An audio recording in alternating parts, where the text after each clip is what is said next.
Ça, c'est une Alpine A110R Ultime au Mondial de Paris. Et déjà à l'époque, j'étais scotché par son prix. La version Ultime, qui est sans doute l'une des voitures les plus chères du salon, voit le 4 cylindres le plus cher du monde. 330 000 € en version la bleue.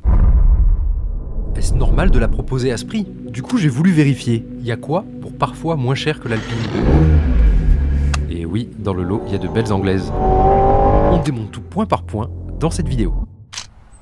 Et revenons à notre française. Lors de sa renaissance, l'Alpine A110 moderne, c'est ça, une petite voiture de sport qui combine une monocoque en aluminium, comme la carrosserie, avec un 1,8 litre de 252 chevaux. Au final, sur la balance, ça pèse pas grand-chose, 1 tonne 102. Et pourtant, on a quand même une boîte automatique 7 rapports à double embrayage. C'est une vraie petite merveille. Et regardez ça, je peux même rentrer mon sac week-end qui comprend mon matériel. Sans compromis. Hop, trop facile. C'est la voiture parfaite. C'est hyper amusant, très confortable et vraiment très ludique en termes de comportement. Merde, oh putain. Alors comment on est passé de cette Alpine de base à moins de 55 000 € à la version Ultime facturée 330 000 €? Avant d'arriver à ce sommet, l'Alpine a eu plusieurs versions, des S plus puissantes et plus incisives, des GT pour remplacer les légendes, puis des A110R avec des jantes en carbone qui marquaient un premier pas vers des Alpines aux tarifs bien plus élevés, en franchissant pour la première fois la barre des 100 000 €. Puis par manque de jantes, il y a eu la Turini.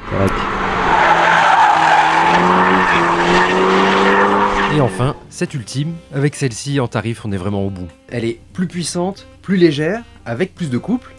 Donc sur le plan des performances, on va le voir tout à l'heure, ça se vérifie.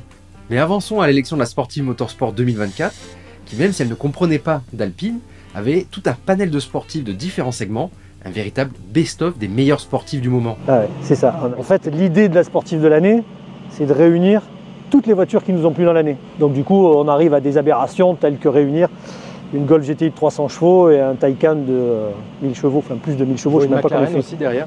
Golden McLaren. On a des voitures électriques, Ioniq 5, une Audi RS6 qui a été vandalisée. Non, c'est sa couleur d'origine, pardon. Avec plein d'autocollants.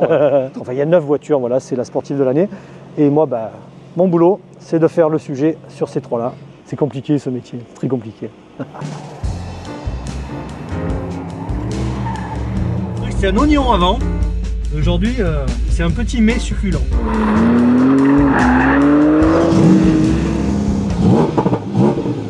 Bon, je laisse bosser l'équipe de la Sportive Motorsport pour poursuivre notre shopping.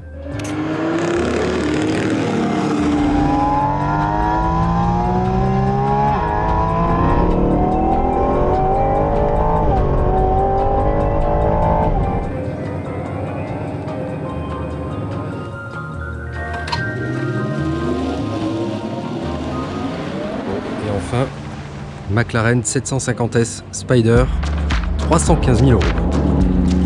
Ok, c'est un peu de mauvaise foi, car la plupart de ces sportives ont, en tout cas en France, le malus maximal. Par ailleurs, il se raconte qu'une bonne partie, si ce n'est toutes les Ultimes, sont vendues. De plus, ceux qui veulent les performances sans la peinture la bleue débourseront, ou ont déboursé, 265 000 €. Ensuite, oui, l'Ultime a tapé un super temps sur le Nürburgring, 7 minutes 17,51. Cela dit, c'est toujours plus lent qu'un GT4 RS, aussi plus abordable. Enfin, Ultime veut dire ici que c'est la plus radicale, et non pas la dernière. Alpine vient en effet de dévoiler une nouvelle gamme qui fait disparaître les S et GT de 300 chevaux pour les remplacer par une GTS de même puissance facturée 79 500 €. L'entrée de gamme de 252 chevaux est à 65 000 €. Cerise sur le gâteau, pour les 70 ans de la marque, une A110R 70 déboule avec une présentation spécifique. Et pour accéder au rêve à partir de 50 000 €, La meilleure, c'est celle-là, l'Alpine A110 de base. Moi, je vous le dis, foncez, vous en achetez une d'occasion et surtout, abonnez-vous.